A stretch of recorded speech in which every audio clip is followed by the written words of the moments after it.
What's up, everyone? Welcome to another episode of Masters of the Retroverse. Episode 39. Almost to 40, David. 39? 39? What is it? What it do? And Hello to you. We are live on Facebook, live on YouTube, coming at you in your ear on iTunes and Google Play if you listen to the audio version of this podcast, but you should be watching the video because David is awful sexy, especially when he's wearing his Voltron Snuggie, which he took it off. I don't know why, because I was giving you shit about it. You need to put that back on. You weren't giving me shit. If you were, I didn't hear it. I'll put it on again. I don't give a fuck. I was making fun of you a little bit. Just fuck. a little bit. I don't give a fuck. So we have got a special guest this week. We are kicking off the series of our comic book / superhero figure toy extravaganza, whatever you want to call it. This is going to be the series. So for the next few weeks, we're going to be talking about all of superhero goodness. Oh yeah. Oh yeah. So we're going to have guests on for comic books. We're going to have some of my Toy Biz buddies on. DC, which, but hey, you know, we're not gonna discount you just because you like DC. Because David, you're a fan of Batman, so you kind of like the DC stuff. Guns up. Batman's okay. He's cool. He and we cool. You know, Superman's alright. He's alright. But X-Men is where it's at, though. X-Men all the way. In a fight between the X-Men and the Avengers, who do you think would win? Who do I think would win? X-Men versus Avengers. Yep. Sorry, we started talking DC. I decided to take a nap. Well, we're not talking about them, so wake your ass up. Oh, okay. No, DC and X-Men. DC, no. Hey, man, you need to sit your ass up. You're about to fall asleep. This is a podcast. This ain't no damn lounge. Gunner's asleep. Why can't I sleep? He's a dog. He can lick his nuts. If you can lick your nuts, you can take a nap too. Otherwise, get your ass up. I can't get up. I'm too fat. Oh, God. Oh, my God. Look at me. Oh, God. Oh, God. Don't judge me because I'm fat. I'm fat because I'm happy. I'm unhappy because I'm fat. Oh. Well, this is definitely a question too that I want to bring up to Cody. You know, but right now we're just kind of killing time. We've got my friend Cody coming on to talk about comic books. He's a huge comic book collector. I met him through one of my Toy Biz groups on Facebook, which I know I've talked a lot about lately. And he's writing a book, which is going to be very, very interesting concept of what he's writing about. So it ought to be pretty fun. But yeah, Brandon, I see what you're saying. Yeah, Batman, a rich confirmed bachelor with a young boy sidekick. Yeah, kind of sketch. A little sketch. Yeah. There's some definitely undertone agendas with inside some of that stuff, but a young sidekick running around in tights. Yeah, but like there's so many Robins too. Like he ran through a lot of dudes. Yeah, he did. That's what I hear. Yeah.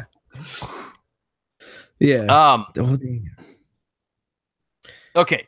So while we're waiting for our guests to come on, let's do a little housekeeping here. Let's talk about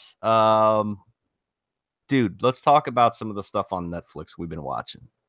Yes. And I finally finished The Ritual. Sorry. You finished The Ritual. Sorry. Curtis Lee responded to my phone's about to die. I'm sorry I can't monitor chat. Yeah, The Ritual. Oh my gosh. Like that's not really in the Retroverse, but I'm down to talk about it. Let's talk about it though. Because it was good. It was really good.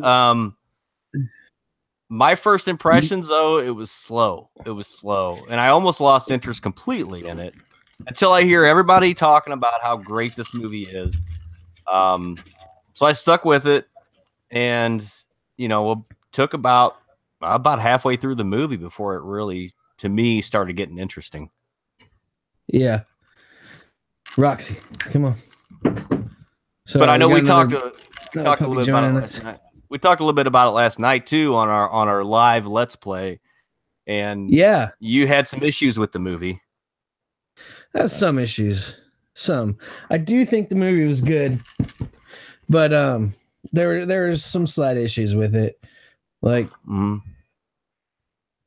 And you never know. Maybe if they had another movie after this, kind of like with the whole paradox thing with the other movie we were watching.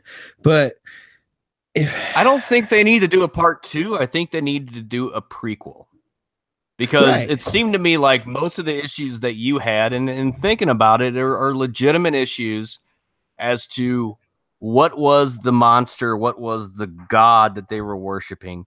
Why were these people? Why did they feel like they were trapped in this forest? And why couldn't spoilers? I'm just gonna say spoilers. The end. Yeah. Why was this monster trapped in the forest? Why couldn't he leave the forest? What was the monster? Definitely. Like, well, yeah, yeah, exactly. And yeah, it leaves a little bit of. It adds to the suspense of not knowing what it is. It's a crazy looking monster. Yeah, it was like human and minotaur and deer and elk and it had like bear 6 hands in odd places. Yeah, it's kind of weird. It was like a Wookiee. It was like War of the Worlds fucking alien with an arm growing out of his chest. Yeah. Going back a few minutes on chat, we were talking about your Atari, because people that are watching the YouTube channel and listen on the podcast won't know what we're talking about.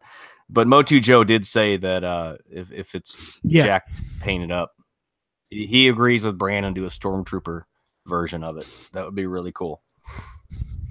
Fuck it. Do it. We'll do it. I'll figure it out. Figure it out, man. I can mod the shit out of that. You ever seen the inside of an Atari 2600? There's nothing to it, dude. Really? Yeah. There's absolutely freaking nothing to it. It's a circuit board like literally this big. And it's got like, dude, it looks like a 3-year-old soldered half the shit on it. It's pretty amazing, actually. Like, there's a lot of shit you could probably do with it. Yeah. So I'll figure it out though. Anyway, sorry. The Ritual. Get off. Yeah. Dude, your video on Google Hangouts is about 20 seconds behind what you're saying. It's just your video. Just my video. Your audio's fine, but your video is lagging like 20 seconds. So. Yeah, I was doing that with you and Freddie the other night. Like, I don't know why it's lagging. Like, everything's still set up the same. So that's weird. Yeah. Oh well. I mean, as long as your audio's fine. Just when the playback on our other deal, it was good. Like, it was all timed out perfect. It was like no problem. It was in there like swimwear. That's weird. Yeah. Yeah, Brandon says major video lag too, but oh well. As long as the audio's lined up. Yeah. Well, I mean, how in depth do you want to get into this movie? Because it's a new movie. It was a whole bunch of circles of the same thing, and so honestly, I thought about this movie today, totally off topic, and I don't really want to delve into that kind of topic with this group, but because what happened to start that movie off, it happened in the UK in London, and it's the whole firearm bullshit and all that stuff, and in the club, and they beat the guy at the start, and I don't know, man. Like, it doesn't have anything to do with firearms, which we're not going to get into that subject on the show, but it doesn't really have anything to do with the firearms, because I mean, they beat the guy with a pipe or whatever. Right, but the bad guy had a club, right? Yeah. And it's because the UK is a gun-free fucking state, country, territory. But it all boils down to the fact that this guy, I guess, had to live with the fact that that he was being a pussy and he wouldn't do anything to defend. Like, he was holding that bottle, he was getting ready to do it, but he just couldn't. He couldn't bring himself to jump out there and just beat the ever living shit out of this guy to save his friend. Deal. Why did the other guy do anything either? He had bottles all around him. He just stood there like, oh, hit me. Like, even though he looked back when he got hit, but dude was literally maybe half a foot shorter than him that hit him. Yeah. Like, maybe it was just, I don't know, he just froze. I don't know. He got scared and froze. I mean, some people do that. It's just instinctual. Fight or flight. Fight or flight. Yep. Wow. I just had a weird sound come out of my mouth. It was weird. What was that? Did you just fart out of your mouth? Like, legitimately fart? No, I had some saliva in the side here. And it like migrated while I was like flexing my gums to talk. Oh, okay. What happened to your video? Hang on. And you muted yourself. Leave me hanging. It's all good. I'm here for you. Dance, monkey, dance. So, I don't have chat anymore because my phone just. Oh shit! I can't put this in. My phone's like literally at like 5%. Hey, what's up, Michelle? Michelle watching. Yeah, so The Ritual is good. And we've got another show that I've started watching. You didn't get a chance to watch any of it, did you? Did you watch it? Did you watch the first episode? I'm a few minutes into the first episode. Okay. I was sitting out in the front of my shop and I was like watching. I was like, see you, Gina. Yeah. Man, this show is the best. And I cannot believe that I haven't seen any previews or anything for this. It's a brand new show. It's called Everything Sucks. And what I love about this show is that it is the freaks and geeks for our generation, for the 90s generation. It's all about these freshmen and sophomores, I guess, in high school in 1996. So they got the whole is it brand new? It's brand new. I know it's a Netflix original, but I swear, wasn't there a show in the 90s like not it's kind of like the same as that show. I don't remember the name of it, but what, like Freaks and Geeks? No, it wasn't Freaks and Geeks. Fuck, man. Samantha Bee knows it all. No, that's not right. Well, there was another show that was just like it in the 90s, right? They like did the high school thing and it was like current, but and it was based on the 90s? Yeah. Yeah. In the 90s. It was based on the 90s in the 90s. That would be every show that was released that would be every show that was released in the 90s. Yeah, you're right. I don't know, dude. I don't know what you're talking about. Dora? What's that? Dora? Not Dora the Explorer. Daria? Daria. Remember Daria? Is that what you're thinking? Yeah, I remember that. Yeah. You remember that? It was the Beavis and Butthead spinoff. It reminds me of that. It reminds you of that? Well, yeah, it kind of does. The girl, I guess the main girl in the show. Yeah, she kind of does remind me of Daria. I know it's a cartoon. Diarrhea, as they called it. Yeah, I don't know, man. I have no idea. Yeah, I don't know either. Maybe we're just. It's a great show, dude. Just watch it, like the first 5 minutes of the show, and I'm like, I love this show already because there's so many throwbacks. There's so many references. Like they're sitting there drinking. What the hell is it? What was the shit that was in the soda bottle? No, it was a fruit drink. It wasn't carbonated. Oh, New York Seltzer? I keep wanting to say like, no, it was almost like a Fanta, but it wasn't that. I forgot what the hell it was called. But anyway, they're sitting there. New York Seltzer. even just little shit like that. It wasn't carbonated. No, this was just like a juice drink, like super sugary juice drink that they sold in the 90s. And you like see this, it's just a little shit that you notice about this show. He's got this bottle of this stuff sitting there.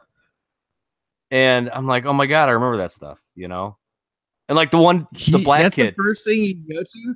That's the first thing you go to, really? Why don't you go to the first fucking scenes in that shit when they're in the fucking newsroom and the dude gets up and he's got a Button Your Fly t-shirt on? I didn't see that one. I was trying to pick out all the little shit. And when the black kid was like, damn, Gina. The pop socket slime shit. The farting shit. Yeah. I saw that. Yeah, I caught that. That was awesome. They had fucking trapper keepers too. This shit was like off the hook. And they had the little thing you put your finger, those fortune tellers in. Remember that? Little fortune tellers that you fold up and put your fingers in it. Yeah. Yeah. Yeah. It's DAVID 1 2 3 4 5 6 7 8 9 10. And you stop and you flip the thing up. Remember? What's your favorite color? Red.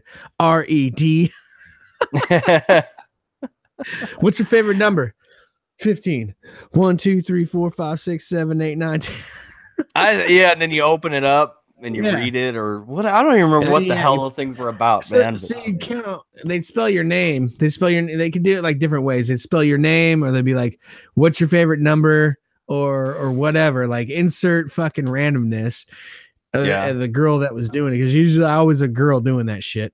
And then it's like, they spell your name and they say, "What's your favorite color?" And you say blue.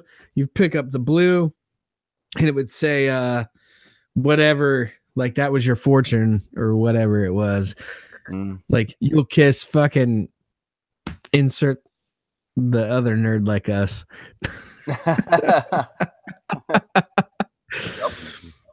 Yep. Yeah, that was good stuff, dude. I love those times, man. The 90s were so exciting.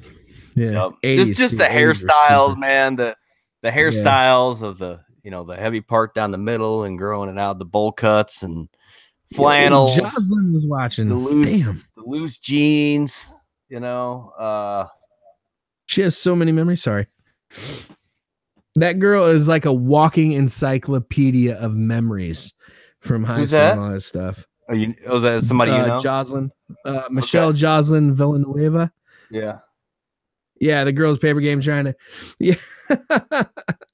How many kids we would have? Yeah, the car in our house. Yeah. On the chat. Yeah, so I went to high school with her. That's what I remember about it. That's cool. Yeah. Oh my God. So sorry, I got in chat for we need to ask her though. Did it pan out for your your results from your little fortune teller thing? Did it actually pan out? Shit, I don't remember, man. Maybe no. I'm asking her, see if she responds. Oh. Yeah, Brandon, no, you had the mullet, dude. I never had a mullet. You did have a mullet, though. I remember that shit. My dad had the mullet. My dad had the mullet. I never had the mullet, dude. She said she lives better. Nice. I did always want to have the rat tail, though. I thought the rat tail was really cool. I had that would have been rat tail. I had it. I didn't do it though. Never did. I didn't have it. However, in the 90s, when I was a teenager, I had the skater cut, dude. I had the long hair down to my shoulders. You had the undercut. And I had it shaved up underneath. Yeah, you had it was an undercut, dude. Yeah, the undercut. So when you pull back in a ponytail, it was all badass. I mean, it was cool, man. It was cool. Yeah. No, her husband. Well, that's awesome. Yeah, her husband's pretty cool too. I like that dude too. No, man, I had no shit. So I went to Cooper Elementary. I had the rat tail first. I had kindergarten, first grade, second grade. I had Mr. Coates, and that Christmas I cut it off. But in between that, I had like this shit. Like I was a little kid, so like a foot long rat tail was pretty freaking long, and they made fun of me for it. Whatever, I don't care. Uh, The half head shave. Yeah, are you talking about the lines in the side? I think that's what she's talking about. Yeah. Yeah. Oh yeah. Yeah, I had that too. That was pretty badass. That was like the Vanilla Ice days for me. So yeah, I had the rat tail, and I actually dyed my rat tail. It was pink. I had it I had like neon pink. I had it blonde. I had it normal, but well, I had it normal first. Then it went to pink and blonde, or blonde and pink. I can't remember. My mom did all that stuff. Used to braid it. I used to think I was a Padawan. No big deal. Yeah, I see that. The movie Wonder, if you haven't seen that, minus like, okay, maybe no, yeah, we won't go with that. So when I had the long hair, we would dye it with Kool-Aid. I don't know if you remember doing that as a teenager. My Aunt Tammy had a salon, dude. So anything I want to do to my hair when I was younger, like, it was easy, dude. And she was a really good stylist. Is what she but we didn't give a shit about that. So we would take Kool-Aid packet. You take a Kool-Aid packet, you put it in water, I don't know if you boil it or if you just heat it up. I think you just heat it up a little bit over the stove. Wow. And then we would take the hair, we dip it in. So you wouldn't get like all red. It was just the tips, it was just a few inches at the bottom. Yeah. And man, I'm telling you, that shit did not come out. Like, that was the most permanent hair dye ever. Yeah. Yeah, right.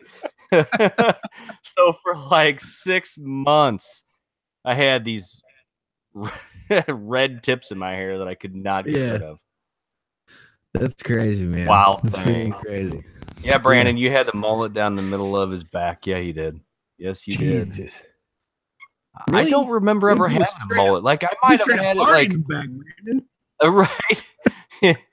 Downright rave in the back, man. Shit. Downright rave. I might have had it a little bit longer in the back, but I never really had like a mullet, Yeah. I never had a mullet. I had a shaved head the majority of my high school. I had a shaved head. It was just easy. I was short in the front. I did do, well, Eminem wasn't too big, but I did do the bleach blonde thing, and then Eminem got big, and then I stopped bleaching my hair. Oh God. Yeah. Shit.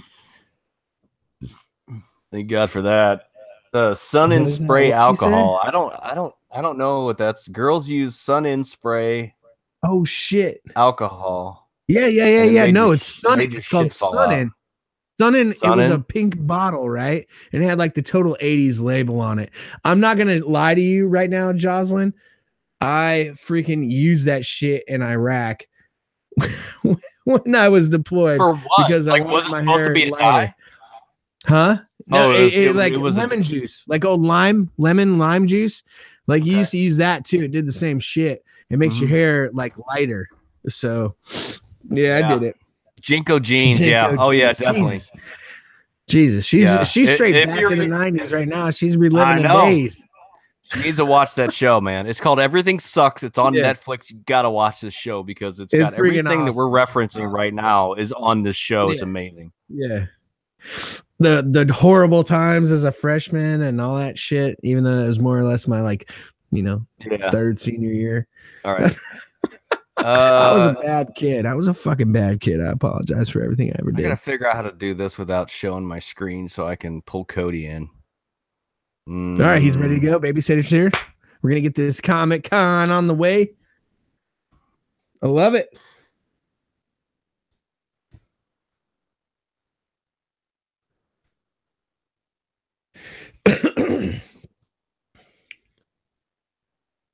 All right, there we go. All right, Jocelyn, it was Cody, great having you here. I just sent you the invite again. All right. Everything sucks. Sure, man. We probably just need to do an episode of Everything Sucks, man. Like, once we watch the whole thing. Yeah, I think we get Jocelyn back too. Hey, looks like we're in business. Hey, man, what's up, buddy? How you doing? Hey, doing all right. How you guys doing? Not bad, dude. Not bad, man. Thanks up, buddy. Thanks for hanging out. We were just talking about I don't know. We were just reminiscing about the '90s. You're a '90s baby, right? Like you. I am. I'm a little bit more on the '80s side, kind of that Okay. bridge between '80s and '90s. But yeah.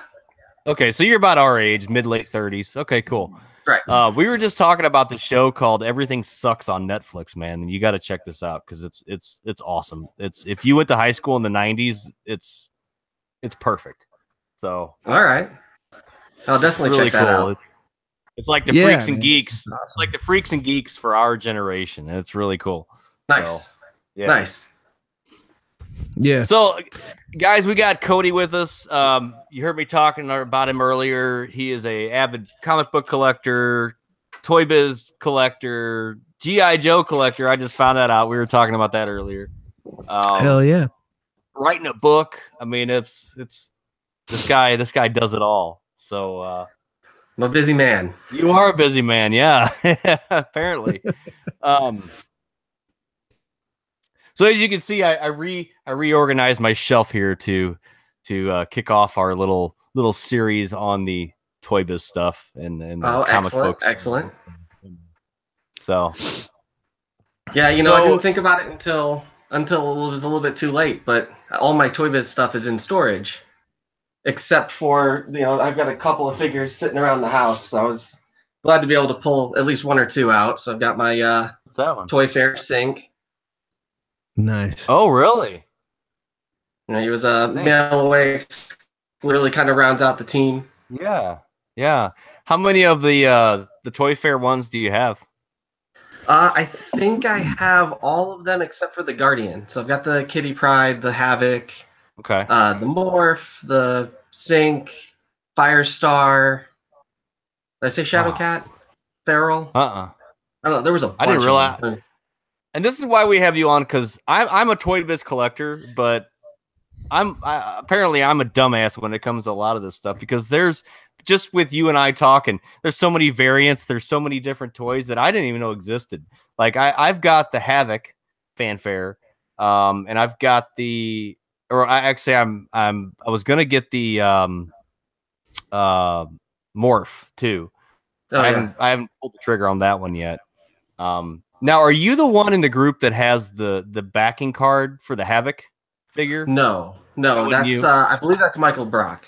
Okay, all right, because that was really cool. That was actually how I found out about the Morph, was the fact that he's got the Morph figure. David, check this out. The Morph fanfare figure that I've showed you before. Yeah. Well, he's got the prototype backing card for the figure that they never made. It's amazing, dude. It's amazing. Yeah, there's a whole giant group of people that are collecting just the prototypes, the 2-ups, the resin unpainted sculpts, all those kind of things. It's insane. That's definitely some next level stuff for me. Yeah. I need to work on finishing out the basic X-Men figures before I really delve into that too much, because I've looked into it. Like I've looked on eBay at some of those, like you said, unpainted figures, unpainted prototypes and stuff. And man, that's expensive. Those guys are going for $200 to $400 for a head, an unpainted head of a figure. It's like, oh my God. For a toy that's not finished. Yeah, it's insane. It's insane. And then you've got the guys that are collecting like the drawings for the prototypes. Right. Like Jordan Pembroke, the Toy Hunters. He's got the Wolverine drawing. Like this, the original Wolverine. He's got the drawing of the prototype of that. That's awesome. It's amazing, man. That's really cool. Yeah. So see, David, this is the stuff like the Wondar stuff for our community, right? The He-Man Wondar. Right. I get it. So Cody, like, what got you into collecting and starting out with comics and all that stuff? What got you into that? For me, comics has been a way of life my whole life. I grew up learning to read on comics. I can't tell you what the first comic I got was, but I can tell you it was when I was maybe 6 or 7. And I've never stopped. Like, I got sucked in, and I got sucked in hard. So I think part of it has been we have a really unique, our generation has a really unique relationship with comics in that we've gotten to watch them grow up. You know, when we were adolescents, when we were preteens, so were comics in a way. You know, you think about the kind of cheap corniness of the Silver Age. If you want to get into why I hate silver, golden, modern, whatever, we can talk about that. But, you know, as we're preteens, I feel like they were preteens, and I feel like as we became adults, comics kind of became adults too. Now, for better or for worse, and it's not always a good thing. Sometimes we want some innocence in our superheroes, but we have lost that. They are grown up now. So, you know, and it almost progressed exactly with my lifetime. I feel like they were horny teenagers in the 90s, just like we were. Or 80s. So thinking back, you talked about like you were just sucked in for your comics and all that stuff, and you couldn't remember which comic you got at first. And I haven't collected a lot of comics, but to be honest with you, I can still remember the first comic I got, and I don't even know if it was a comic or if there was another word for it. It was the Big Conan. Remember the Big Conan? Oh yeah, the old magazine style. What was it? The old magazine style ones. Yeah, it was all black and white inside, or black and tan, because the page was like, but it was all just inked drawings or whatever. Like that was those were my first comics, and I got them in 1988. Yeah, 88. Yeah, I wish I still had them. I don't have them anymore because I didn't care about anything back then. Yeah. Yeah, it was really fortunate. My mom is a collector as well. You said horny teenager, so they were pretty bad. They were pretty bad. Yeah. No, I was really fortunate because my mom was a collector as well. She collects mostly like Beatles paraphernalia and records and things like that. So once I started getting into comics, she was really supportive and really fostered it. Yeah. You know, she was the first one to take me out to go get bags and boards so I could take care of them. That's really cool. That's awesome to have a supportive parent that, you know, understands what collecting is about. You know, my parents were somewhat along those lines as well, where they kept all of our old toys from when we were a kid. So, you know, I've got Optimus Prime G1 in box from when I was a kid. You know, I mean, just stuff like that. All the He-Man guys, so jealous of that. Yeah, Joe's Star Wars, all that shit. You know, they kept all that. My brother, we were going through some of his stuff a while back, and he was a huge collector of G.I. Joes. I wasn't really into him that much. I was more into the He-Man side, but we were going through some of his old stuff, and my mom would keep the back cards for the G.I. Joe figures, you know, because they had like the stats, you know, they told about the guy or whatever. And so he's got a briefcase full of all these backing cards, you know, like it was just kind of cool to see, because I'm like, my God, really I remember, you know. But so what would you say, like what's your favorite, well, who's your favorite character to start off with?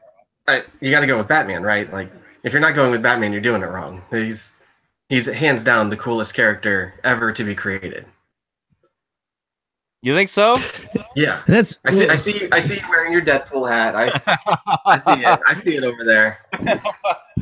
I think you can't beat Batman. I like Batman. I'm just not. So are you? I mean, are you just as much of a DC fan as you are a Marvel, or do you kind of lean one way or the other? You know, it depends on when. I would say in the 90s and maybe early 2000s, I was leaning much more heavily Marvel. Currently, I'm leaning much more heavily, well, Image. We're reading a lot of Image stuff right now. More DC than Marvel. Really? Okay. Yeah. Because you know, my first experience. Check it. Oh, you can't see it. Fuck. Too dark. Yeah. It's the Outlast #1. Oh yeah.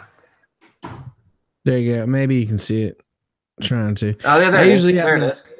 Yeah, I usually have the other one, the other lens on. I have my wide angle lens because I wanted to show my glory. You know, I just started collecting comics too. So my first experience with superheroes, obviously as a kid, was watching Wonder Woman on TV, watching Hulk on TV, Superman movies, all the way up to 1989 when the Batman movie came out. Loved it. But then something magical happened, and one Saturday morning I wake up and the X-Men were on my TV as a cartoon. Game changer. And that just changed everything for me. Then my little brother, who's 4 or 5 years younger than me, started getting these action figures that were from the animated series, and I kind of fell in love with them too, and started collecting them myself. And it was just, that was it. You know, I fell in love with X-Men. I fell in love with Marvel. I love everything they do. It just seems like DC got a little dark, you know. I don't know. And we've talked about that. That's a whole different story. But well, yeah, and they did. And I mean, and Marvel too, in a way. And that is, as I was saying earlier, really a result of growing up. It's a result of that maturation process. Now, whether that's a good thing or a bad thing is up to the individual consumer of the comic. But I think in general, it has really opened up the medium to a whole lot of really interesting concepts. So there's, I guess there's two ways you can go with that. And you being an avid comic book collector, or I could see where you go that route.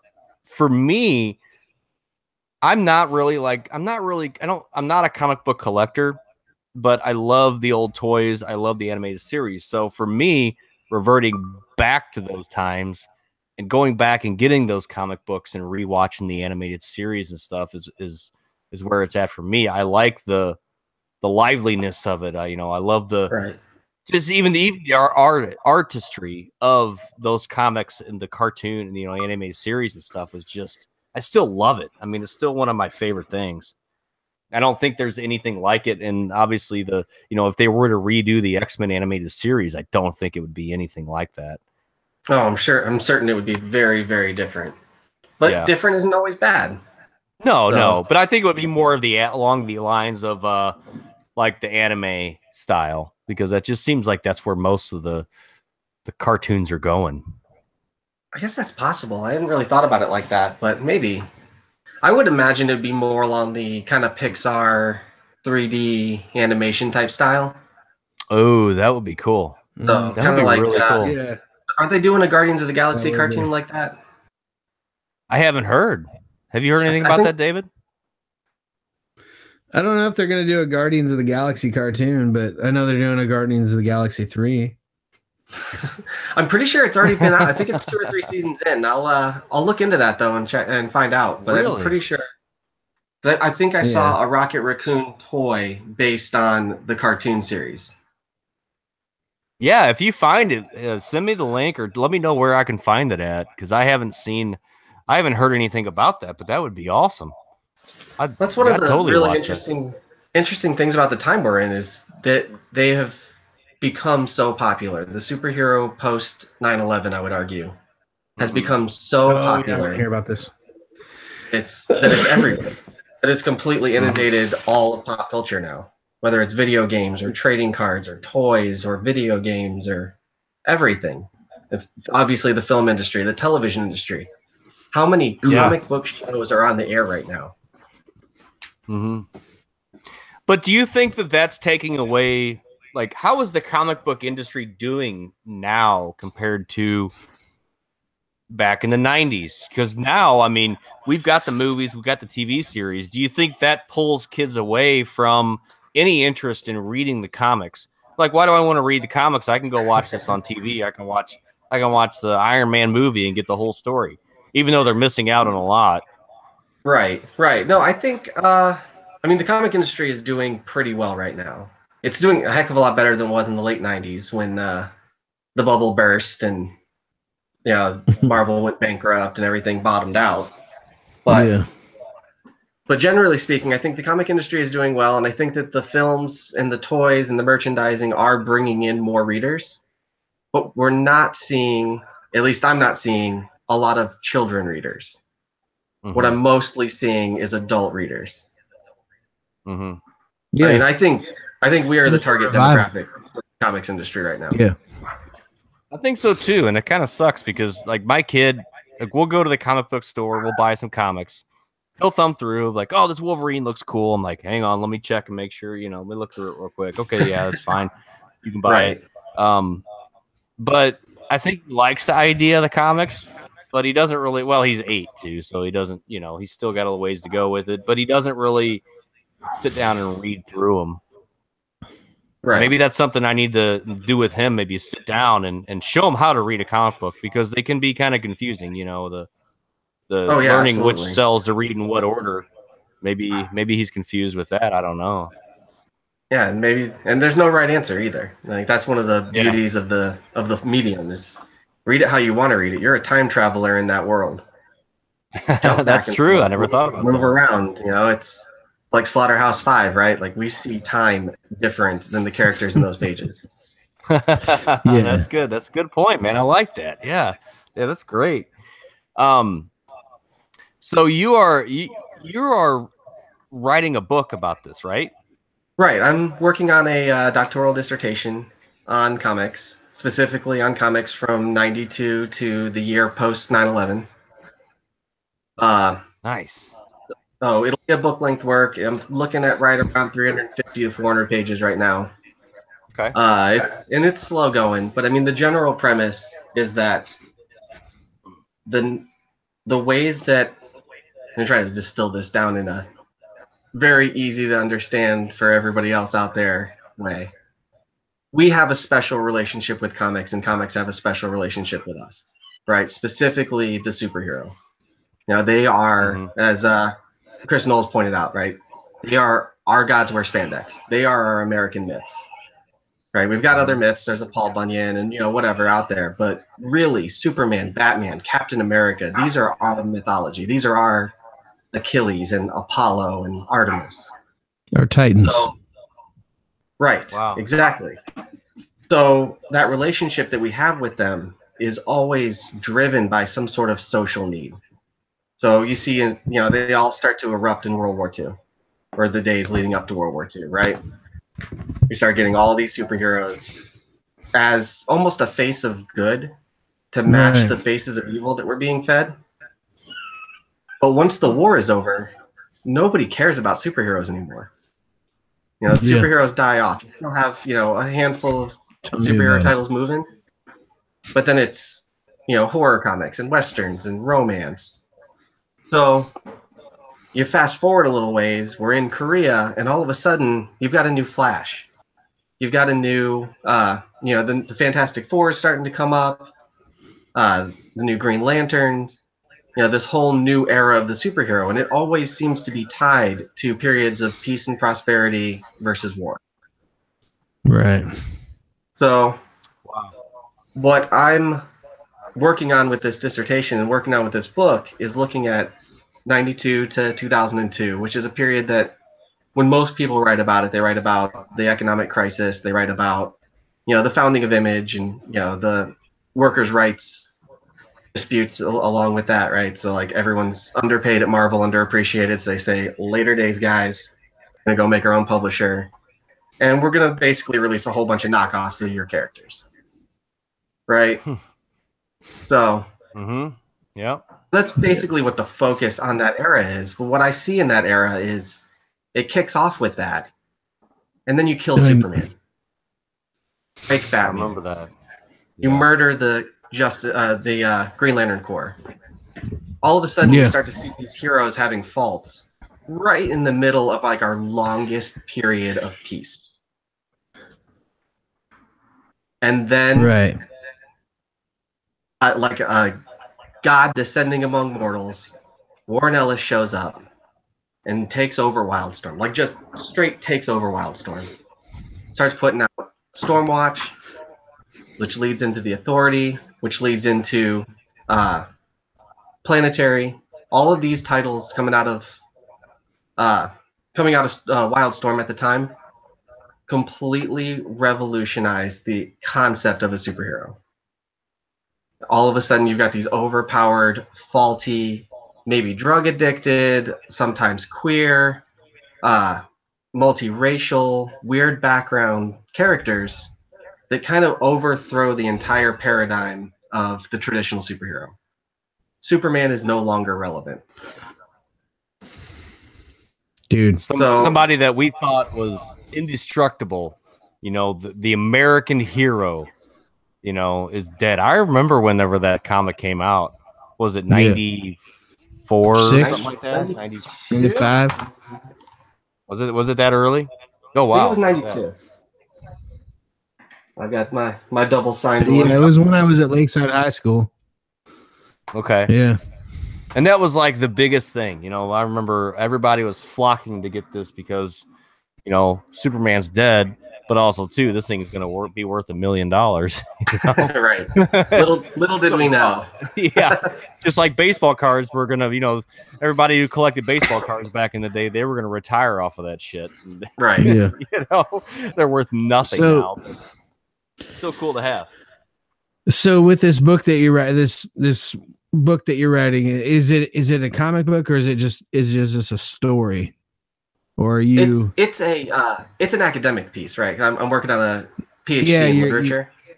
Okay. So it'll be, you know, footnotes and all that business. Now, taking everything that you have researched, studied, decrypted, and looked upon insightfully, have you ever thought about applying that to a new story in our timeline now? Because right now is that time that you're saying, because we've just come off, because you're Navy, right? I was Army. My wife's Navy. Army. I apologize. I'm a retired Marine. So coming off of everything that we've had, right, to the point of 2011, right? We're drawed down. We've pulled out. We're done with that. That's what Obama says, right? Now we are in a whole new realm. We are in a new frontier. We are. We absolutely are. Right now is the time for new heroes to rise and old ones to fall. Sounds so dramatic in a world. You know, it's sorry. This shit's got me thinking, man. I'm just saying. Yeah, it it's does. Time. Man, this is deep. Yeah. What's especially funny about that is what we're seeing in a lot of the mainstream comics right now is instead of taking the opportunity to create new, they're bringing back the old. We're in the middle of another Phoenix resurrection. Mm-hmm. Just brought back Wolverine from the dead when they swore up and down, then nobody believed them that he was going to stay dead. Well, he's back. Just like Superman came back. I mean, dude. Yeah. Nobody stays dead but Uncle Ben. Yeah, right. But the only thing is looking at everything that we've seen up until this point, with all the powers, all the mutants, all the everything that encompasses the world of what we live in and what we know, it's hard to even understand or comprehend the powers that could come from anything. Like what would your perfect superhero be? I don't even know how to approach that. Right? That's a loaded question, dude. That is almost unanswerable. It is unanswerable. You think Superman's invincible. Well, you know what? He died. You think Wolverine, who can heal himself, is invincible. But you know what? Yeah, he died too. So it's like, where do you go with this? Unless you're an all-out god. Like, there was a video that I saw on Facebook where it was, if you took all the superheroes and put them in a box to fight it out, who would be left at the end? You know, and they're saying, you know, you can't include gods. You know, you don't need gods. It's right, and it was pretty impressive. I don't remember. Gods are nothing. Gods are insignificant. Gods hey now. Thor is awesome. Gods are a whisper in the ultimate power of the Retroverse. What are you smoking, dude? Because you're getting like really deep here, man. Dude, like, if you sit there and you would take, dude, fuck it. Rewind I'll not talk all cryptid and diverse or whatever, however you want to say it. But what I'm trying to get at is with everything that's been unlocked in our time of being alive. Look, dude, a guy landed a fucking rocket. Like, the shit that is unfolded in the past fucking decade has been unbeknownst to anybody. Everything that has been said that could be impossible has fucking happened. It's right. Amazing, man. The next thing to happen is going to be like stem cell research is going to find the cure for fucking cancer. Like, that's the path that we're going on. And to be able to take all of those things that have happened in our timeline where we're at right now, right, is unknowns to anything. And there's so much more out there that we don't even know. The golden record right now is probably in the hands of some alien we don't even know, because it's left our universe. So what you're getting at is, how do you, with everything, with the evolution that we've had in the last 10, 20 years, yes, where do you go with superheroes to make them to where they're impressive and kids want to be Superman again, or they want to be Batman? You know, it's changed so much. You know, it's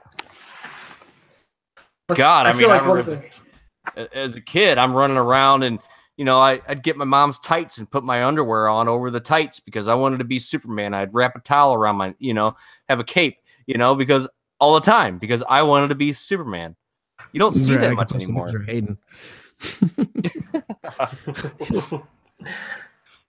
don't know. I feel like the direction they're moving in now. Sorry, what? I feel like the direction they're moving in now is to really try to kind of engage with these social issues. Right. So, you know, you see the beginning of Green Arrow Rebirth, he's dealing with people that are protesting the building of a pipeline. Right. You see more queer characters, you see more characters of color, the transgender characters, etc. Like, they're really making it so that anybody that wants to idolize a character will have a character they can idolize. Yeah. And I think that that's interesting. But one of the, again, just kind of beauties of the medium is that they can approach it, whether they have their biases or not, they're still set up to be able to approach it fairly objectively without pushing an agenda and really let the thing play out. And I mean, you've been seeing that for decades, you know, the O'Neill and Adams Green Arrow, Green Lantern run, you know, when they're dealing with the dangers of drug use and race and class warfare. And we're seeing kind of a resurgence in that now. And I think it's really cool. I think it's really interesting. You get these younger generations involved through the comics. Yeah. I feel like, do you feel like, though, they've put out every character that they possibly could with every ability and every mixture of abilities, and it's all kind of played out? You know, it's like you look at the X-Men and you look at some of the figures that I collect, and I'm like, I don't even know who this guy is. I don't know what his ability is. You know, it seems like they're just kind of like they did with with like the Motu stuff. You know, towards the end, they're just throwing guys out there just to make a few bucks and make some money at it. You know, and I'm sure that some of these guys may be significant to some sort of timeline, but it just seems like they're really digging the bottom of the barrel for some of these superheroes, you know? So it's like, where do you go from there? How do you make it exciting again? Right. And I mean, the Marvel Cinematic Universe, I think, has done that with a lot of older characters. But man, I want to see the old cartoons again. I think DC is doing it right as far as moving it forward, because DC has always been built on this idea of legacy, right? So you've got Alan Scott, Green Lantern, and then you've got Hal Jordan, then you've got Guy Gardner and John Stewart and Kyle Rayner, and it just keeps going generation after generation, right? You've got Robin, who you know will eventually one day become Batman, and Robin will have his own kids, and you know, the cycle continues. So I think that this idea of legacy, you know, Wally West becomes the Flash to have his own kids who become their own heroes, who have their own kids who become their own heroes, et cetera, et cetera. I think that's how you keep it from getting too stale. Yeah. I think this is just me spitballing, but I really think the realm of what is known can only be explored by one superhero. One. That's it. Nobody else. And he's known as Ant-Man. You can laugh all you want, but think about it. Yeah. They always talk about going down to the subatomic level and all that shit. Do you ever think about going the opposite way? And what if our universe is only that of which is contained only underneath the thumbnail of another superhero? Like, I'm just saying, like some weird shit. Like, yeah, it's that's the beauty about comics is you can get as weird with it as you want. And I'm sure, Cody, I'm sure that you've read some really off the wall comics, some really off the wall stories. Some of these comics that would just, you're like, what the hell are they thinking? Like one of the things that maybe not necessarily, I appreciate that stuff. Like I really am into this idea of a multiverse. I like to think of our multiverse as part of theirs. Like we're all related some way, somehow, some form. So in a way, what you're talking about is how I feel when I'm reading a comic. I feel like I am the god of that universe under my thumbnail. That I'm looking down, moving about, exploring however I want to.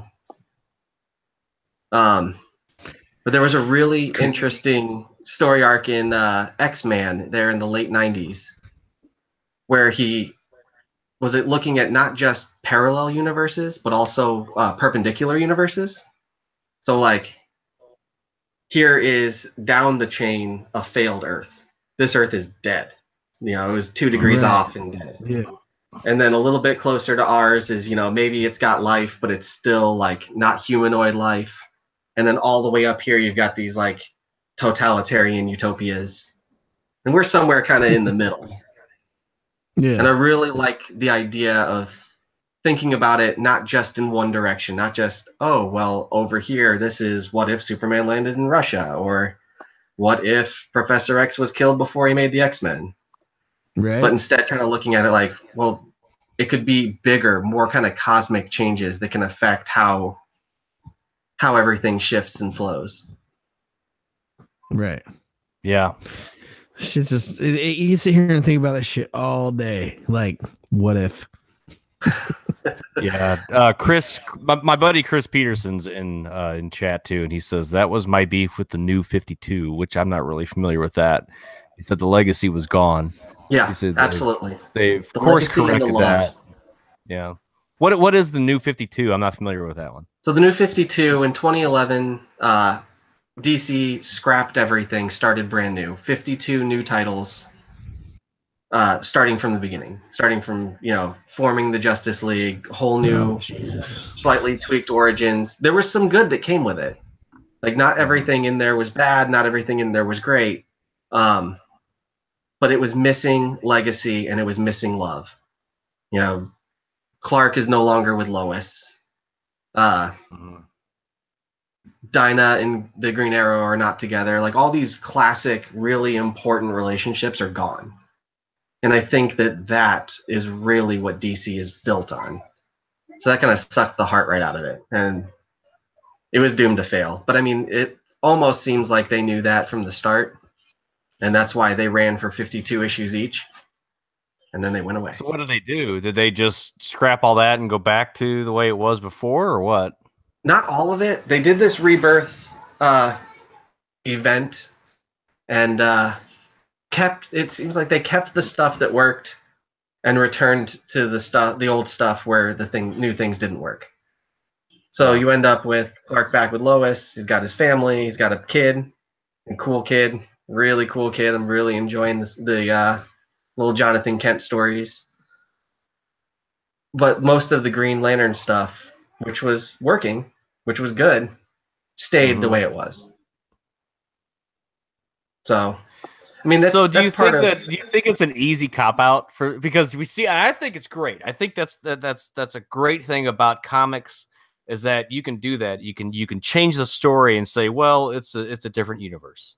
You know, kind of like kind of like what they did with the X-Men, the cinematic X-Men, and with the X-Men Days of Future Past, where they completely rebooted the series by going back in time and changing the timeline, because then that leaves them open for, well, we could still have the original cast, the original adult cast, and then we can also have the young cast, and we could do these two timelines, kind of like with the Logan thing, like different timeline. I don't know. But do you think that's kind of an easy cop out, or do you like the fact that they can do that type of stuff? I do think that it's a cop out, but I think it's a necessary cop out. One of the major problems that comic writers face is that these narratives are inconsumable. Right? The superhero never takes a step towards his own demise. There is no end to the story. So how do you keep it going over 80 years? Right. There's people always ask, well, how old is Superman? How old is Cyclops? Why is he still in school? What kind of garbage is this? It's been 20 years. Part of what makes that difficult is that they always live in our time. So 40s Superman was living in the 40s. Same age Superman basically now is living in 2018. How do you reconcile that? I mean, I think people look into it too much to figure out. Yeah, but I think people just with that type of stuff, you got to just accept it for what it is. I agree. You can't read too much into it. These people are like, oh, well, what about this? I'm like, dude, it's a comic book. It's fiction. It's fun to read. Do you enjoy reading it? It's like it's just like with some of the cinematic universe. People are like, oh, that movie was terrible. I was like, it was a good movie. Like, I enjoyed it. If you go in, don't associate it with the comic stories because you're gonna miss out a lot of stuff. Like the Phoenix Saga. I'm really excited for what they're gonna do with the Phoenix Saga, but I'm sure they're gonna miss a lot of stuff because they gotta narrow it down to a 2-hour-long movie. And they've got to make it to where it's gonna sell. So what they did with the animated series in the Phoenix Saga and what they do with the cinematic is going to be completely different, Right, and neither one match the comics. Right, exactly, and I accept that. It's because I watch these movies and I follow these stories for what they are. Right. People don't think about that. People, I don't know. It's society these days. Everybody's got to argue about something. Everybody's got to bitch about something, and. Well, to that point, that's exactly what made Suicide Squad so bad. Because not only did they not try to track with the comics, but they also didn't make a good movie. Yeah. Yeah. I mean, I thought it was a great action movie. I've never followed the Suicide Squad. I didn't really even know what it was about until I saw the movie. It was a good action movie. I was entertained, but that's about all I can say about it. I don't really know anything else about it. Yeah, the first 42 minutes of the movie when they're just introducing the characters and putting the team together, that was really solid. Then once they sent them out to fight, I thought it was just bad. But that's just me. Yeah. I mean, that's I study narrative for a living, and I can tell you that narrative was not strong. Really? Yeah, I can't really say one way or another. What are your thoughts on being a 90s Marvel fanatic? What are your thoughts on the new Venom movie? I just saw the trailer the other day. I love Tom Hardy, so let's do this. Let's just do it. Sure. Yeah. Why not? A lot of people were bitching. They were bitching that I didn't see Venom. I didn't see anything in Venom. I was like, well, yeah, but they're not going to show that because why would they give that up? Because everybody wants to see what Venom looks like. Right. They're not going to give that up in a teaser trailer. Right. Yeah, that's ridiculous. Yeah, I was never a huge Venom fan until I was an adult. And I'm still not a huge Venom fan, but I started to kind of appreciate him a lot more. Really just for kind of the sense of kind of twisted justice that he had. Like going back and reading all those countless Venom miniseries, he was one of those types of villains who always believed he was doing the right thing. And I think that's really interesting. Like the Lex Luthor type, right? I'm doing this for the good of humanity. I'm trying to kill Superman so that you guys stop waiting for him to save you. An anti-hero. Yeah. Right. Like a really well done anti-hero. And, you know, I kind of got lost in it in the 90s because everything was so dumb looking. Everyone had so many muscles where normal people don't have muscles. Right. The women couldn't possibly actually stand up. Yeah. You would just topple over. I got into Venom in the early mid 90s just because as a teenager and early teenager, I thought he looked just cool as shit. You know, he was badass. Then I saw him on, you know, I think my first experience with him was seeing him on the Spider-Man, the animated cartoon, animated series. And I'm like, oh, this is just great. You know, then I ended up getting the toy. Then I started kind of getting into the comics a little bit. I've got just a handful of his comics from back then. Right. And I've just always been a fan just because, you know, as a kid, I thought he was awesome. So even to this day, I still collect his stuff. I collect, you know, I've got all the Toy Biz toys, you know, anything that's Venom, I collected. And I'll tell you, they got really stupid with some of their toys. Like, why does Venom need a Venom mobile? You know, why does he need, you know? Right. Why does he need that? I mean, he's a symbiote. He can do whatever the hell he wants. You know, why does he need a car? Right. On the subject of Venom, one of the things that I cherry-picked to show off today was the Secret Wars, where Spider-Man first gets the symbiote costume. Oh, wow. Triple signed by John Beatty, Jim Shooter, and Mike Zack. Oh, my God. Jesus. Yeah, that's definitely not the Venom that we know, huh? No, certainly not. But that's the origin right there. That's the what first year point of was contact. That would have been 86. Oh, that 85? Early, really? Wow. Or around there. Okay. Damn.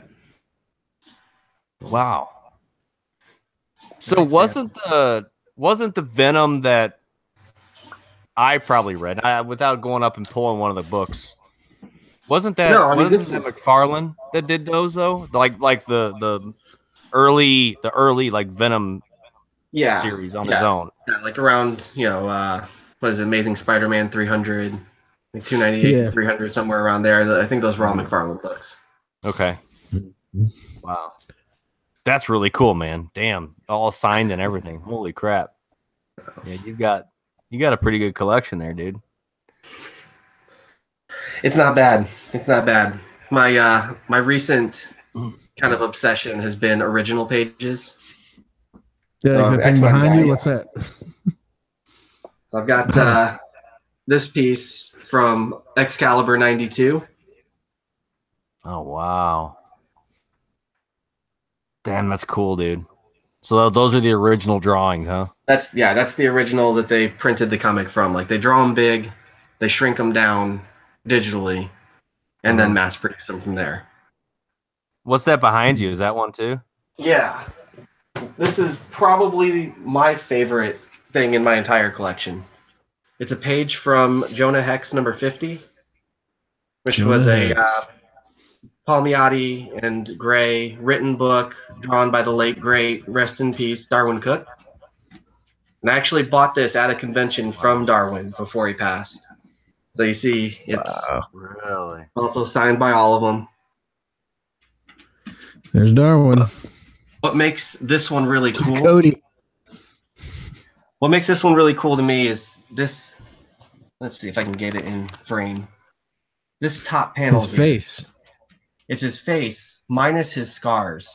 Yeah.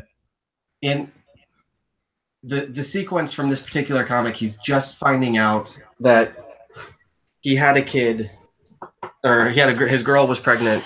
The kid was killed by the woman he's shooting at here in the jail cell.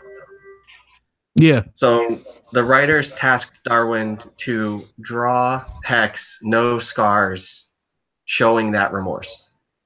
And he said it was one of the hardest panels in his entire comic career to draw. Wow.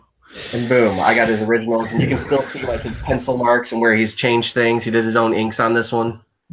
Really? Yeah, it's before all the text was put in. That's crazy. One of my dude. just absolute favorite I like pieces. Jonah Hex.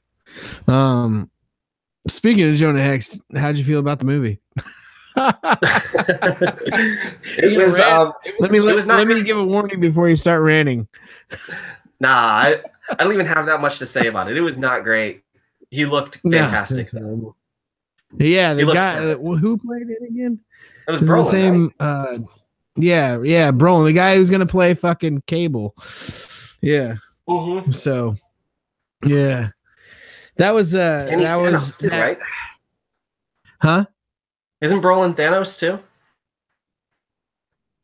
No. That's Hellboy. That's Thanos.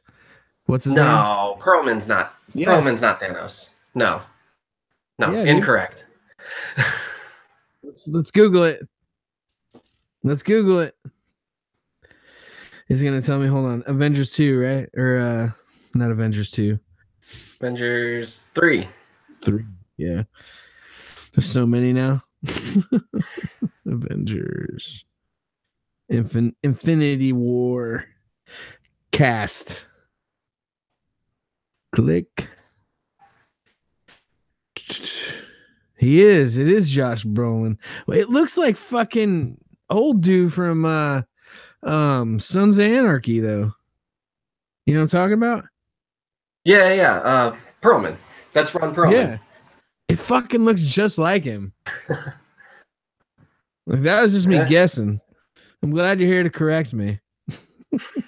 Hey, it's what I do. Yeah. No, so are you looking forward to that movie coming out or what? Infinity War? I am. I'm really looking forward to it. I'm really looking forward to, I believe, I hope that we're going to get our first look at Captain Marvel. And I can't wait. Yeah. I cannot wait. Right. Sorry, I have to step away. Are you talking about the new Avengers? Yeah. It's Rock, right? Yeah. That'd be pretty freaking awesome. So pretty awesome. Damn. Yeah, we're talking about the new Avengers. Yeah. How did you feel about Jarvis's journey through all of that?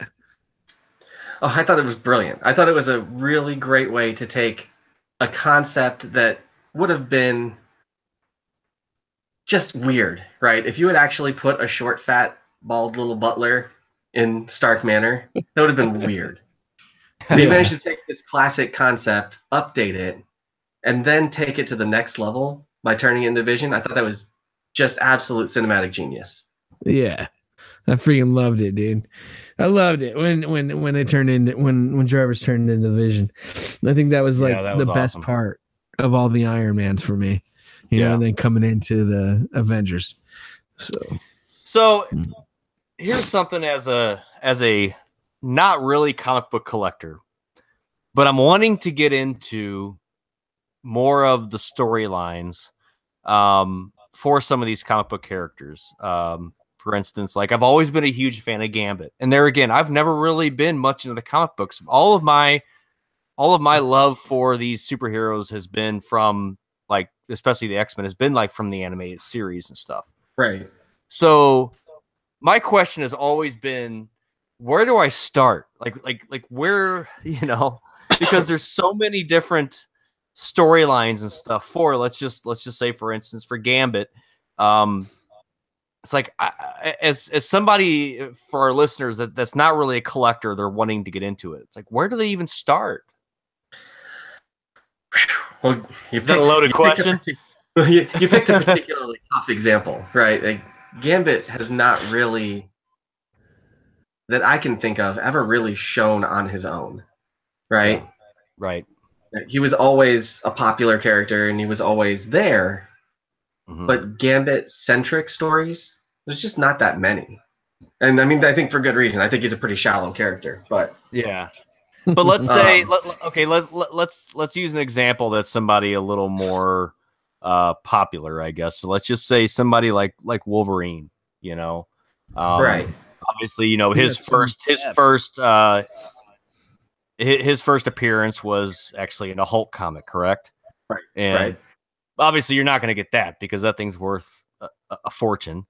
Right, but you can pay the $2 on Comixology, I'm sure, and have it in a digital form. And I think that is one of the nice things about digital, even though I'm wary of it myself, is the access to the out of print stuff.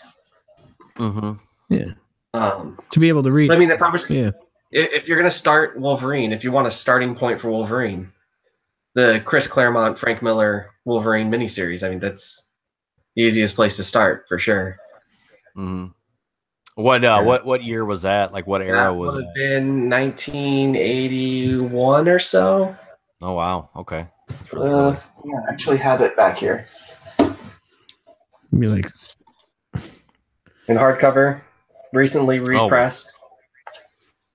Does it give you that date or the date of the repress? Should give me the original. 79? 78? 82. 82, really? And that's when he's with the Hulk? Well, I mean, so I guess a good place if sorry, go ahead. Working chronologically is a mistake, I think. Okay. I think rather than trying to say, okay, I want to read the story of Wolverine, let me start at Hulk 181 and read through, Giant Size X-Men #1, through all the Uncanny stuff, and then the concurrent Wolverine series and the mini series and the one shots. Like, that's impossible. No human can do that. I did it mostly, but because I was doing it as it was coming out. Mm-hmm. Yeah. But going back to do that, you want to hit the high points. You want to hit the really interesting shit. So you want to start with the Frank Miller and Chris Claremont stuff. You want to read the single issue Wolverine versus the Brood in one Uncanny 169, 168, somewhere around there. Just a brilliant story. Because that was the other thing, like the X-Men. I would love to go back and read some of the X-Men comics, from the, I don't know, the 80s and 90s. Yeah.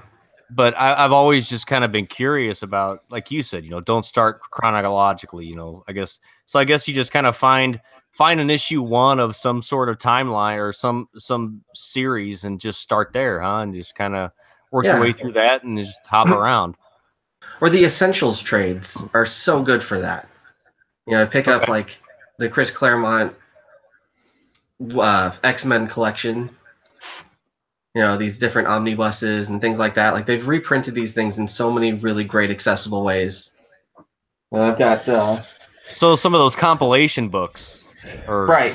Like, I've got my X-Men Age of Apocalypse omnibus. Oh my god! This thing is a billion pages of just beautiful 90s alternate reality gloriousness. That's what I need right there. Yeah, that's exactly what I'm talking about.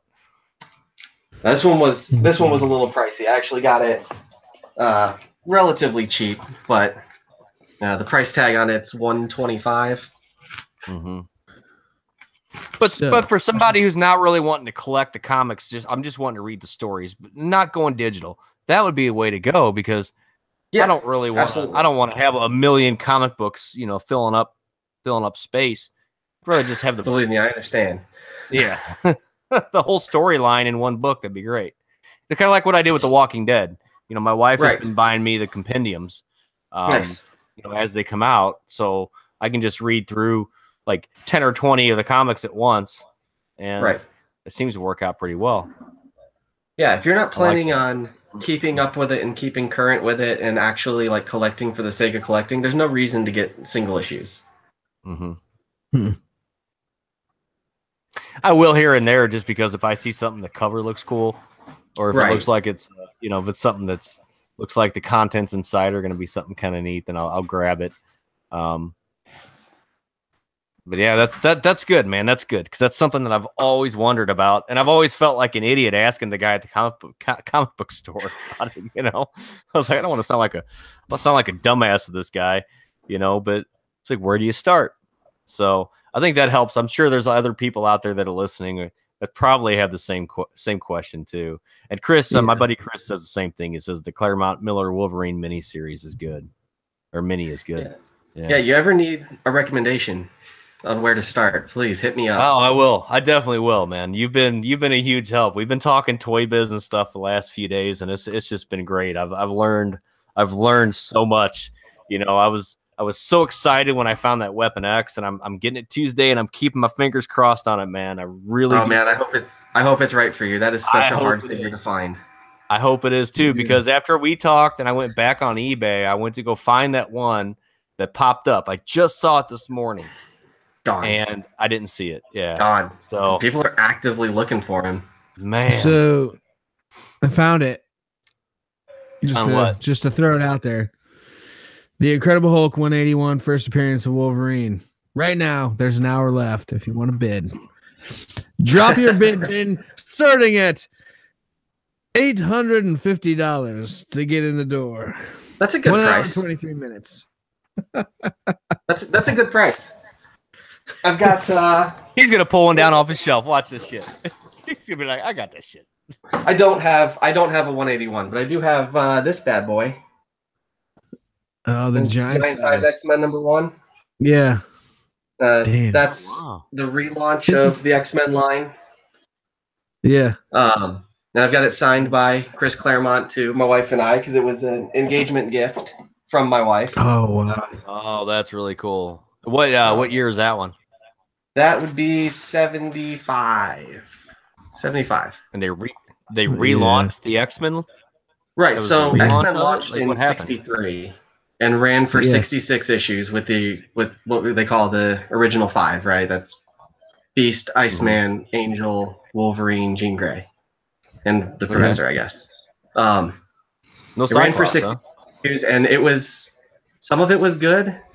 Some of it towards the end was great, but nobody cared because it was so kind of crappy in the beginning. So it just lost steam.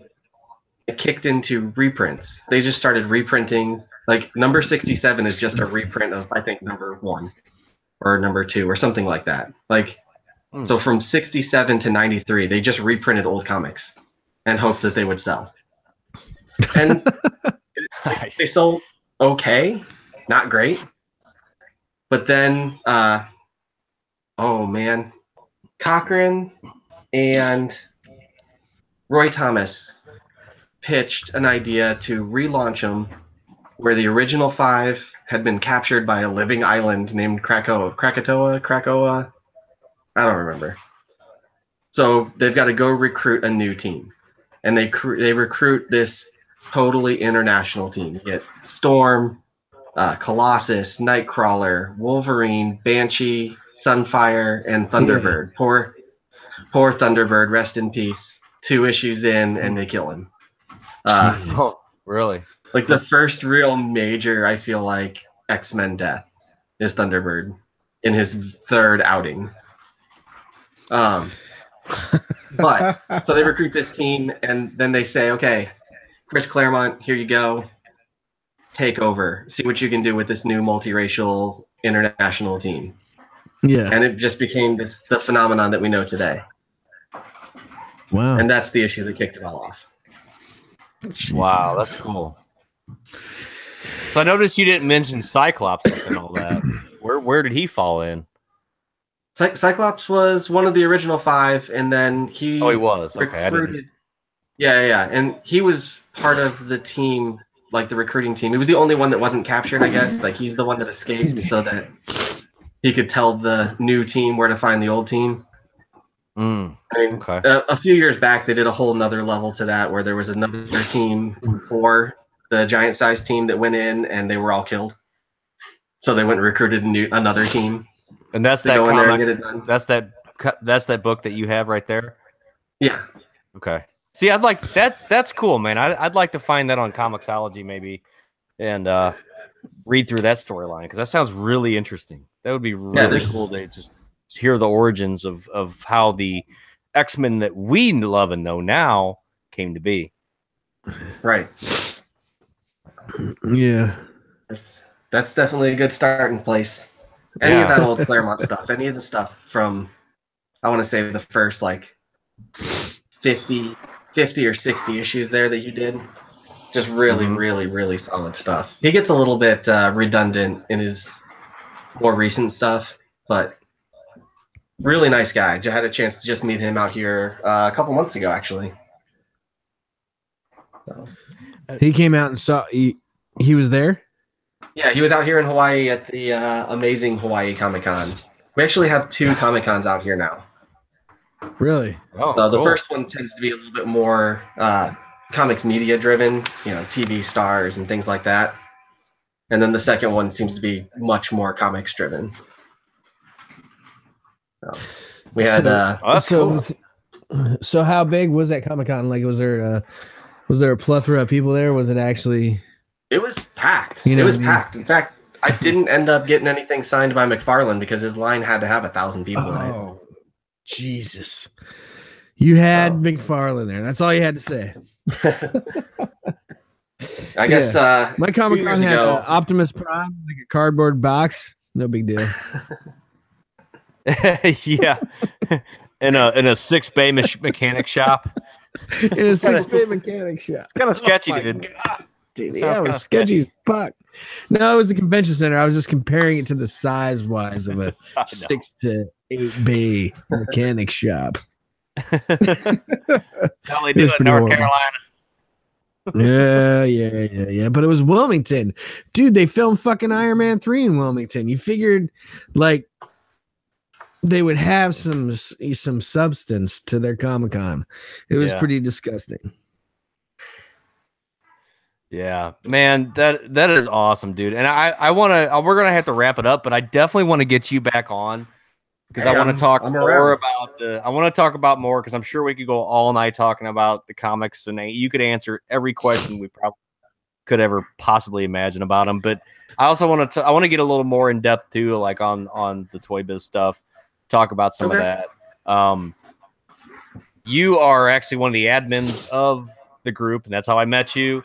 I'm a member of the group. We'll go ahead and throw that out there as a shout out. If you're into Toy Biz, X-Men, stuff like that, make sure you join, but only post Toy Biz stuff. I think Adam added me to it. Yeah. No more damn Legends posts. Legends See, have their David, own I groups. told you. See, David, I told you. What? The Legend. We were talking about. I have no problem. Stuff. I have no problem with Legends. I think it's a great line. I just there is no other place that I've seen that just is about Toy Biz. Yeah.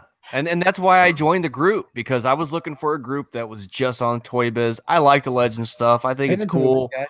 But it's but I just love the Toy Biz. I mean, that's where my collection is concentrated on, and I like communicating with other people and talking to other people about that. So the group is called, I'll let you throw it out there because off the top of my head I can't even.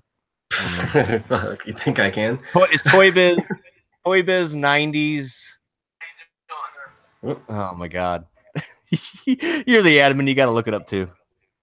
That just proves that he has a shit ton of pages on him too. For the record, I'm not the original admin of this group.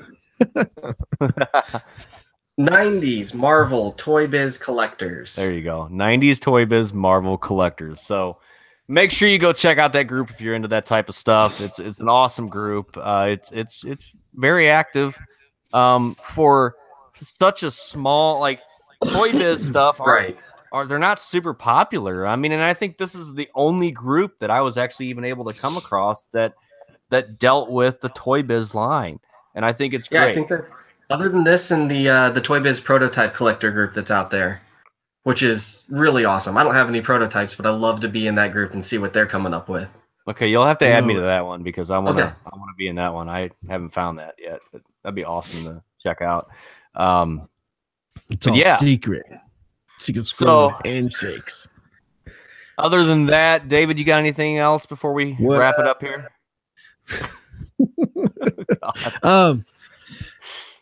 I have my first Toy Biz character due to Adam because he didn't want it. Punisher. The Punisher talks. That's a good one. Electronic. Yeah. Oh, nice. I don't know if you can see it. It's way over there in the corner. Yeah. I have a lot of Motu. Right. Obviously. Yeah. I'm the Motu guy and the Thundercats. got some masks, got some Voltron, got some video games. Don't worry, David. Eventually, we'll be filling up your wall with Toy Biz stuff too. So it's all good, man. You got to start somewhere. That should be your pride and joy of your Toy Biz collection because it's your first one. It's my first one. All uphill from there, brother. Yeah, I got that fresh new memory smell on me. Yeah, because then you start getting into the fanfare collections. You start getting all the variants. Oh my god, there's a lot of variants. Special I would releases. have to say my favorite Marvel character is definitely the Hulk. Always has been. I had the record player growing up, and I was looking at it the other day, and I was thinking about dropping $200 on it. Then it would have killed me. Yeah. Hey, I gotta ask you. A bunch of really. Go ahead.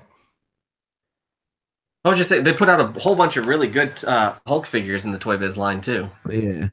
Yeah.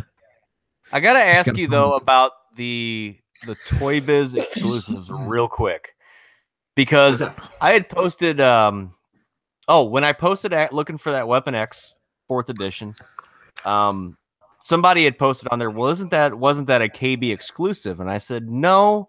I said, but there was one that was. And I looked it up, and it was the exact same one that I have. It was the red cable.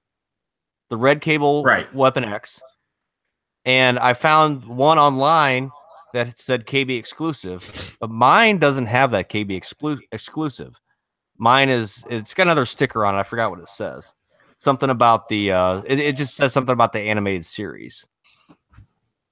Yeah. I'd have to look closer at them. I know that, so I think about them in terms of the shorts, right? Mm-hmm. You got green shorts, red shorts, blue shorts. Right. And I know that one was a mass release and one was a KB exclusive, but I don't think KB exclusive always used the same cards. Okay. I think that sometimes they use their own cards and sometimes they use the standard cards. Yeah, and mine are the collectors. I mean, there's so many different scenarios there. Yeah, because mine's the red cable with, I believe it's the green. Yeah, I think it's always reversed. I think the green shorts has red cables, red shorts have green cables. Red has green, and then they had the silver, which had the blue shorts. Silver and blue. Yeah, blue shorts. Jean shorts? You wear shorts? Jean gray shorts? Yeah, so I was just curious. I'm like, so once somebody mentioned that, and I realized that you can have two of the same figures and one's a KB exclusive, I'm thinking, well, son of a bitch, now I got a whole other line that I got to collect.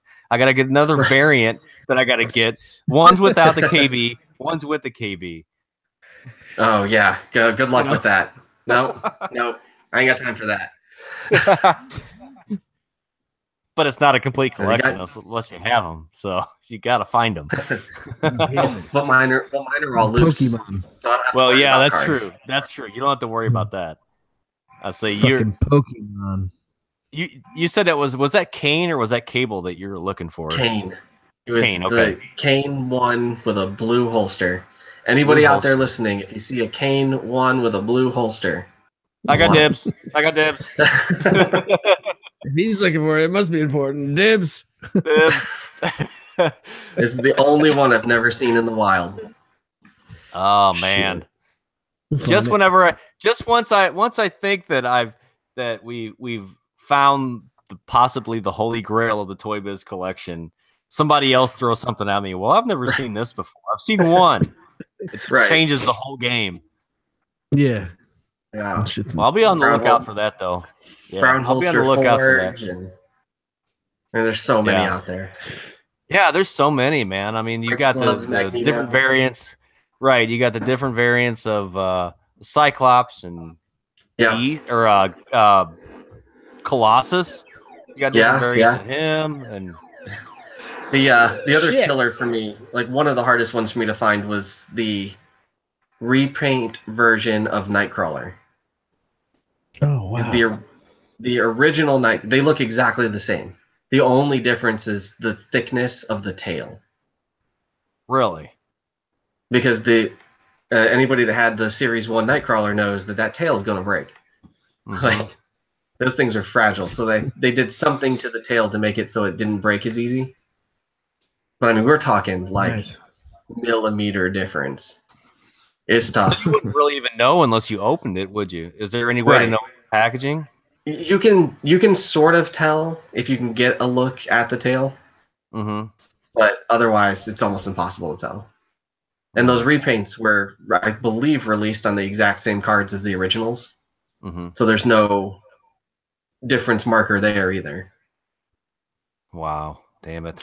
Not gonna look for that shit. Good luck. Dude, think about the kids who just got the toy and fucking opened it and was like playing with it and didn't even know it was fucking rare. Yeah, but that's the nice thing. That's what I like about collecting the Toy Biz stuff is that there's so many that are available on card. Like, yeah. And I come across more on card, I think, than I do loose. Yeah, I think that's true. Shit. Actually, I think I do have Toy Biz stuff. Hold on, what's this? Oh yeah, I do. Holy shit! I got a DC comic superhero Wonder Woman. The original Toy Biz. Yeah. Yeah. We do have a sister group attached to the Marvel one for DC collectors. I think there's like 16 people in there, but no, nice. Technically, it's my daughter's. Cool. So she don't mess it up. She put it in here with my stuff. I put it up on the wall. Let's wrap this up, man. We've been going for a while. This was some awesome information. I gotta ask you, Cody, though, you were talking about that story that you're writing, though. Is that going to be published, or is that just once I defend it and do all of that business and get my PhD, then I'll start shopping it out to different publishers of like academic works. So hopefully it will be published. Okay, cool. Yeah. Well, keep us posted, man, because obviously we'll definitely promote that because that's awesome. I mean, we've got a website. We can even kind of help you. We can throw a link on there, whatever you want for it once that time comes. So just hit me up. Make sure you check out the website. Everybody listening, go to retro-podcast.com. That's retro-podcast.com. You can find all the latest and greatest stuff of ours up on there. Make sure you join our Facebook group. Just search Masters of the Retroverse group.